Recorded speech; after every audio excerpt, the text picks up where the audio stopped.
Yoshiki goes into shock as he holds Hikaru's head while a dark mass attempts to attack them. With great effort, he manages to restore his friend's body. Later, Yoshiki wakes up in the hospital and finds Hikaru unconscious, with a mark on his neck. At the same time, Tanaka reunites with Takeda, who discovers that the blonde man wears special glasses because he was blinded by a paranormal incident. Tanaka also reveals that he works for an organization that searches for something from the afterlife, although he also has personal motives.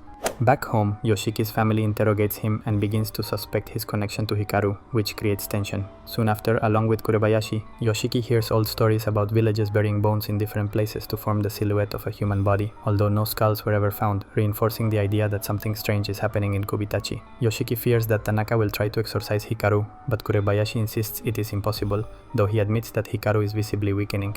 Upon awakening, Hikaru confirms his identity as Hikaru Indo, but complains of neck pain and loss of strength, which makes Yoshiki feel guilty.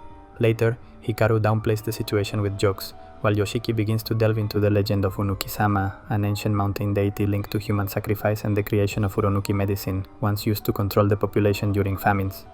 Their search leads Yoshiki and Hikaru to the Indo family temple, where they discover hundreds of carved wooden heads called okubi, which once replaced human offerings that disappeared during rituals. Driven by curiosity, Hikaru touches one, which brings back memories of his childhood with his father. He realizes that his family has carried the burden of a terrible sin for generations, keeping the secret of the sacrifices. In the end, both Yoshiki and Hikaru conclude that their village is stained with blood and that the only way to uncover the full truth is to seek answers from Yoshiki's father, who was once Hikaru's father's best friend and knows what really happened. That night, Yoshiki gathers all his courage and decides to confront his father with the doubts that have been tormenting him. Before speaking, memories of his childhood resurface. While other children admired heroes, he preferred monsters. He dreamed of a world where both could coexist, an innocent wish that his father Toshinori never forgot. In the present, Yoshiki finally breaks the silence and directly asks about Hikaru's father and the origin of what is called the Indo sin.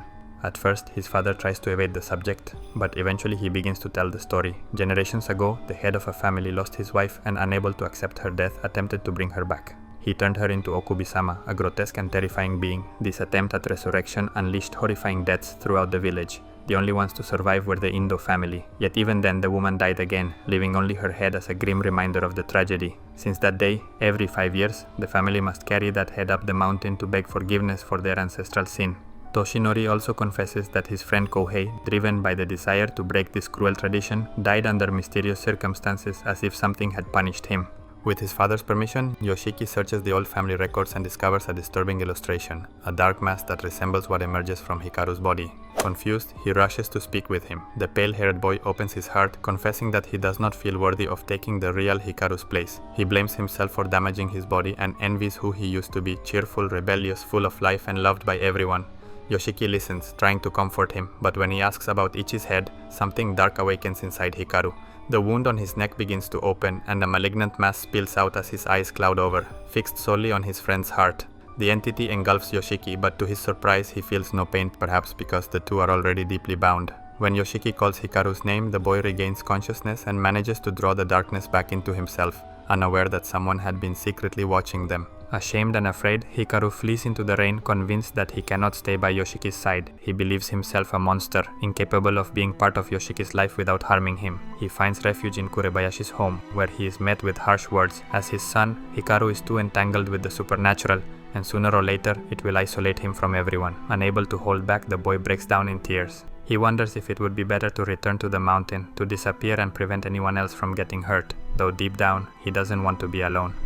In the end, when he returns home, he is greeted by his mother's warm smile. That simple gesture of affection gives him a momentary sense of relief. Although doubts about his place in the world and the fear of losing everything still weigh heavily on him, Hikaru feels, if only for an instant, that he might still belong to a home.